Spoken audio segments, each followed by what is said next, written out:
नमस्कार दोस्तों, जुडिशियल मंत्रा के इस वीडियो लेक्चर में आप सभी का स्वागत है। आज हम इंडियन पिनल कोड यानी कि भारतीय दंड संहिता के कुछ एमसीक्यू को सॉल्व करेंगे। इन एमसीक्यू में हम एक्सटेंट, कमेंसमेंट और एप्लीकेबिलिटी से रिलेटेड क्वेश्चन को देखेंगे।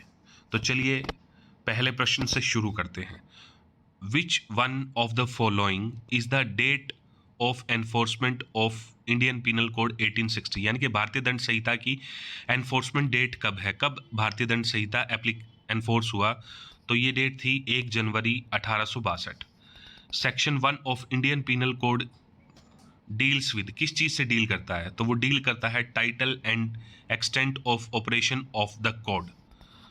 थर्ड क्वेश्चन है, who prepared the first draft of Indian penal code? तो वो थे लॉर्ड मैकॉले।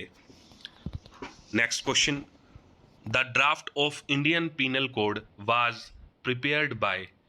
तो ये प्रिपेयर किया गया था फर्स्ट लॉ कमीशन के द्वारा। The preamble of Indian penal code 1860 aims to provide, इसका सही उत्तर होगा general penal code. To which of the following is the Indian Penal Code is not applicable? यानी कि इंडियन पिनल कोड कहाँ पर एप्लीकेबल नहीं होगा? ये जो प्रश्न है आज के दिन इसकी इतनी महत्वाकांक्षा नहीं है, क्योंकि 31/10/2019 के बाद से भारत में जितने भी एक्ट हैं वो जम्मू कश्मीर पर अप्लाई होने लगे हैं।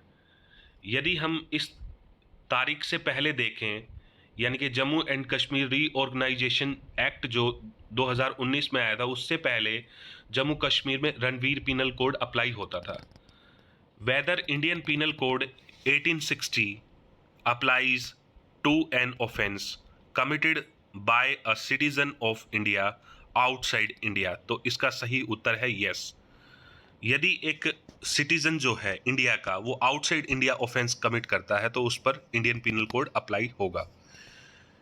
ए, who is a citizen of India commits murder in Uganda, he is arrested in Delhi, he can be tried and convicted of murder. तो कहाँ पर? इन दिल्ली, क्योंकि वो अरेस्ट हुआ है दिल्ली में, तो वहीं पर उसका ट्रायल चलेगा, वहीं पर उसको कन्विक्शन दी जाएगी। A, who is a citizen of India commits a murder in England, he is found in Indore and arrested accordingly, where can A be tried? तो इसका सही उत्तर होगा इंदौर। ये जो प्रश्न है सेम है ऊपर वाले प्रश्न की तरह। ऊपर वाले प्रश्न में जो स्थान का नाम दिया गया था वो दिल्ली था, लेकिन यहाँ पर स्थान का नाम इंदौर है। तो इसका सही उत्तर होगा at Indore where he was found. A is a Spanish citizen who was residing in Paris, instigated the commission of an offence which in consequences was committed in India. तो वो कहाँ पर पनिश होगा? He is liable as the offence was committed in India. तो वो जो व्यक्ति है वो कमिट कहाँ पर होगा, उसका ट्रायल कहाँ पर चलेगा? इंडिया में चलेगा। रीड ऑफ फॉलोइंग, यानी कि तथ्य को पढ़कर हमें सही उत्तर देना है। Indian courts have jurisdiction to try crime committed by an India in a foreign country। तो ये एक सही तथ्य है। Indian courts do not have jurisdiction to try crime committed by a foreigner in India।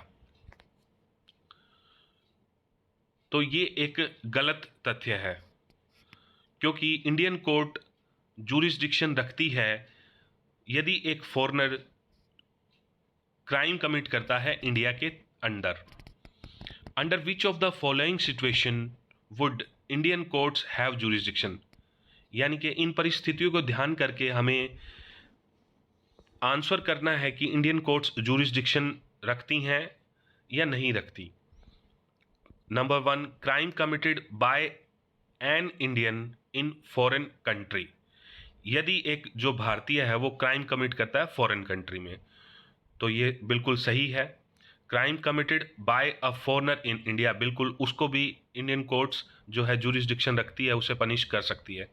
Crime committed by a person on an Indian ship, बिल्कुल यदि एक जो व्यक्ति है, यदि कोई शिप जो इंडिया में रजिस्टर्ड है उसके ऊपर ऑफेंस कमिट करता है तो वो इंडियन कोर्ट की जुरिस्डिक्शन में आएगा और उसे पनिशमेंट मिल सकती है। The criminal law amendment act 2018 came into force from, यानी कि जो क्रिमिनल लॉ में जो अमेंडमेंट हुई थी, जो एक्ट 2018 में आया था, वो एनफोर्स कब हुई, यानी कि किस तारीख से वो फोर्स हो गया था जो अमेंडमेंट एक्ट था 2018 का। तो उसकी जो सही तारीख है वो है 21 अप्रैल 2018।